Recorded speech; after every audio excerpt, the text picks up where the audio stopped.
The excitement is building for one of the most anticipated movies of the year. The Hunger Games doesn't open until Friday, but fans young and old cannot wait, and neither can Hollywood, which hopes that the blockbuster brings in the Twilight-type numbers. Biad Shaban has the latest on the growing hysteria. 10, 9. This week in Los Angeles, a lucky select few got a sneak peek at Hollywood's most anticipated film of the year. 1. World premiere of The Hunger Games drew hundreds of rabid fans.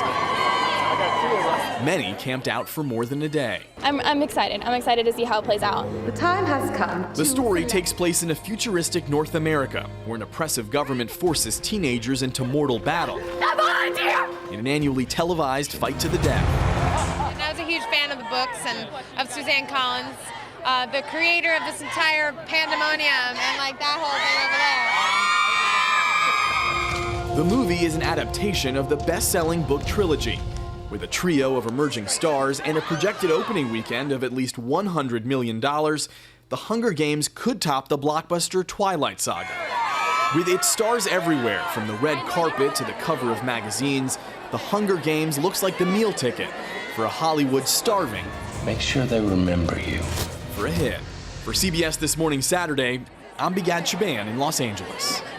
Marisa Guthrie is senior writer for The Hollywood Reporter. Marisa, The Hunger Games obviously has this huge fan base. I am 10 pages into the book, so I have a little reading to do. But what is the appeal all about? Why are so many people talking about this? Well, it's interesting. I mean, there are so many themes that are resonant now. Self-sufficiency, individualism, social tyranny, which is always resonant for anyone who's ever been to high school. So it really has a lot of themes that resonate. Also in a recession, you know, she's a hunter, she's self-sufficient, individualism. So it has a lot of gravity and weight at this time. And now we're talking about the level of weight that Twilight had, maybe even more. And you were talking to me in the break that this actually appeals to an even broader audience. Well, the Twilight movie skewed very female because it really, at its heart, it was a love triangle, a romance. There's a love triangle in The Hunger Games, but there's also some violence, and there are those. It's a much darker, more sinister movie, so it will appeal to older audiences. It will also appeal to young men, where Twilight was really about the girls who wanted to go and see, you know, the cute guys. I was curious about that. I mean, Twilight is a little campy in parts, and this, just from starting the book, it does seem pretty dark. It got a PG-13 rating, but like, who is this appropriate for?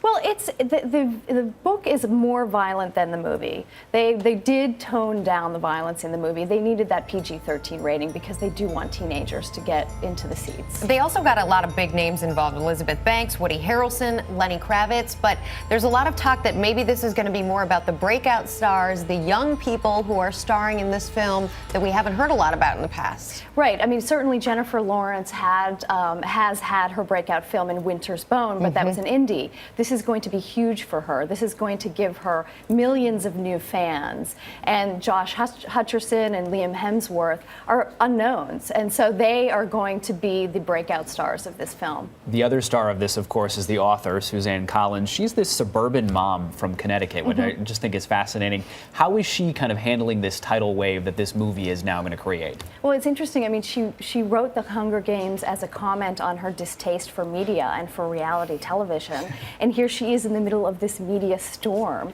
I mean, the books were already successful. The movies will make the books even more successful. And I think she'll find a way to cope with all of the attention. Will she turn the attention down as a result of that distaste? Well, I think you can't. You have to sort of embrace a certain amount of it. Her life is going to change. Yeah, it certainly feels like it's going to change if this is going to get the kind of numbers that Twilight did, or maybe even more. Yeah. Marisa Guthrie, thanks so much. We really appreciate it. Thank you.